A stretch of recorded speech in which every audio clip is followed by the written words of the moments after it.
Il n'y a que très peu de Touaregs maliens qui se sont toujours opposés dans leur grande majorité à la scission du Mali voulue par les impérialistes. 90% des Touaregs maliens revendiquent fièrement leur appartenance au Mali et ont d'ailleurs quitté les zones du Nord quand les terroristes s'y sont installés. C'est bien pour cela que la France et l'OTAN ont dû aller recruter en Libye, en Algérie, jusqu'au Moyen-Orient pour constituer leurs troupes d'assaillants. Pour répondre à la question que je posais à l'entame de cette vidéo, la base arrière des assaillants est l'Algérie. C'est triste de le dire car on a encore en mémoire les liens d'amitié qui unissaient les deux pays du temps de Boumedienne, de Ben Bella et de la guerre de libération. Il fut d'ailleurs une période où ce sont les Algériens qui se sentaient déstabilisés par les trafics en provenance du Mali et du Niger. C'est d'ailleurs pour cela que l'Algérie a construit à partir de 2015 des barrières, que ce soit avec des murs de sable, des tranchées ou des fils barbelés de rasoirs, pour mieux protéger son territoire des incursions, des trafiquants et des migrants.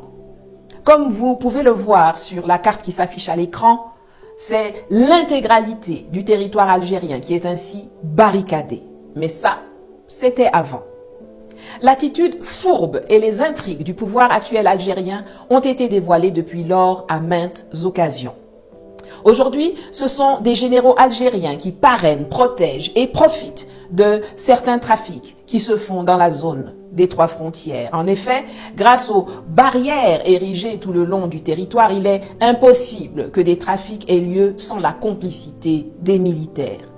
C'est l'Algérie qui héberge des déstabilisateurs en chef du Mali, dont l'imam Dicko qui rêve de transformer un bout du territoire malien en califat, ainsi que des leaders de groupes terroristes.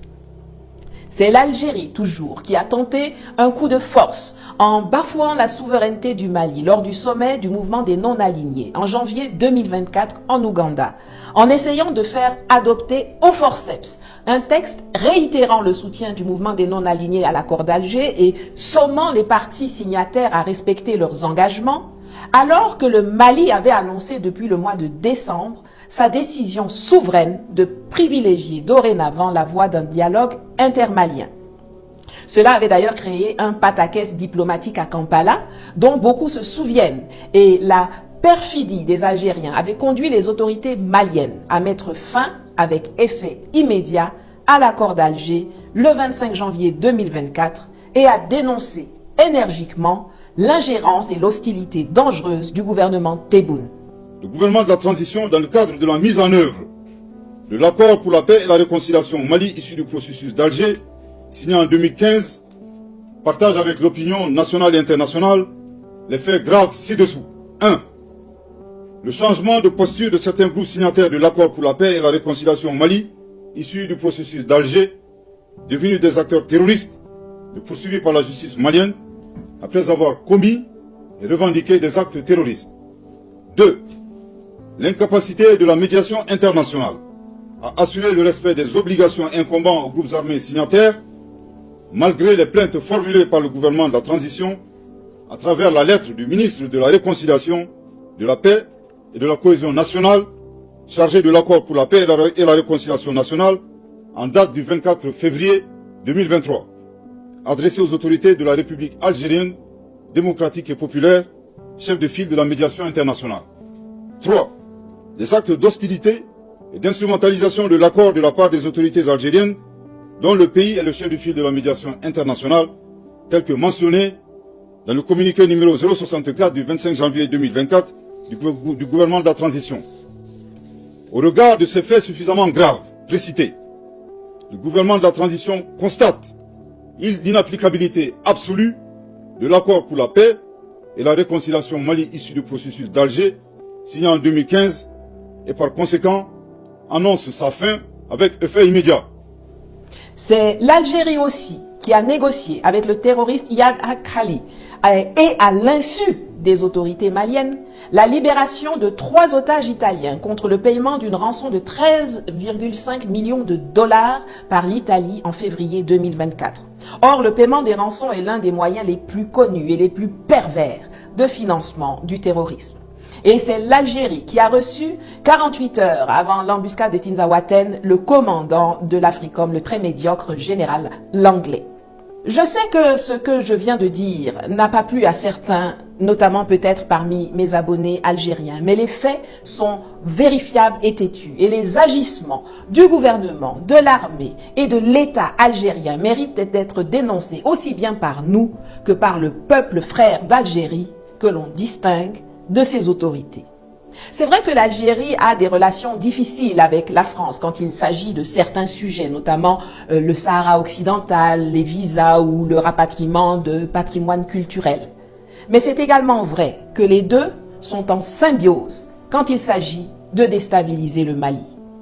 Ce n'est pas pour rien que la France, l'Allemagne, l'Union européenne et les États-Unis étaient les parrains du très bancal accord pour la paix et la réconciliation au Mali issu du protocole d'Alger, signé en 2015, qui, comme les accords de Minsk en Ukraine, n'avait pour objectif que de faire gagner du temps à ceux qui œuvraient en coulisses pour la scission et le pillage du nord du Mali. La France, l'Algérie et leurs supplétifs terroristes. Oui, elle a eu raison de le dire, parce que il y avait l'idée que c'était Poutine qui avait voulu gagner du temps. Non, c'est nous qui voulions gagner du temps pour permettre à l'Ukraine de se rétablir, de renforcer ses moyens militaires. Et c'est pour ça qu'il faut défendre la négociation de Minsk, dans laquelle tu as joué un rôle très important.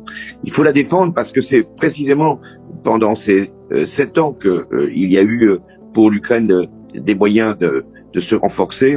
Et c'est là que Poutine s'est trompé. C'est alors qu'apparaissent sur la scène, taratata, les Ukrainiens. Ce sont des officiels ukrainiens eux-mêmes qui se sont levés pour annoncer fièrement au monde entier, dès le 29 juillet, avoir aidé et entraîné les assaillants. Les autorités se basent sur une interview accordée par le porte-parole du renseignement militaire ukrainien, Andriy Youssov, à la télévision de son pays. Le fait que les rebelles aient reçu les données qui leur ont permis de mener à bien une opération contre les criminels de guerre russes a déjà été observé par le monde entier. Bien entendu, nous ne divulguerons pas les détails, plus d'informations suivront ici. Cette agression caractérisée a d'ailleurs conduit à la rupture des relations diplomatiques du Mali et du Niger avec cet État nazi et terroriste européen, ainsi qu'à l'ouverture d'une procédure judiciaire et à une demande de saisine du Conseil de sécurité de l'ONU. Suite à l'implication reconnue et assumée de l'Ukraine dans l'agression caractérisée du Mali, le gouvernement de transition de la République du Mali décide des mesures suivantes. 1. La rupture avec effet immédiat des relations diplomatiques entre la République du Mali et l'Ukraine, cette dernière dont les destins sont malheureusement confiés à des pantins confondant la scène internationale et la scène de théâtre.